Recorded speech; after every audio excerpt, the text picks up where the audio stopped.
Abdullah Tugay, Şayan Besi. Kurşı bikşınla karışkanışka bezinin lamiga baruye bir big matur kulmektegi kurşağına kulmegem paşan biter dik kurşağı yatkan kötte kıt Mihailuk birlikte kulmek gerek beyremşide apesi yaşarın gene yatkan kedigine gözlidir dokta silkinmez mi diyor bir de canı düz midir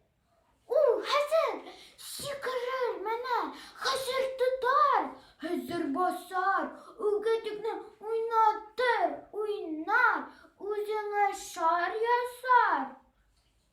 kaygısı yok ülkesini çık aman oyna uyur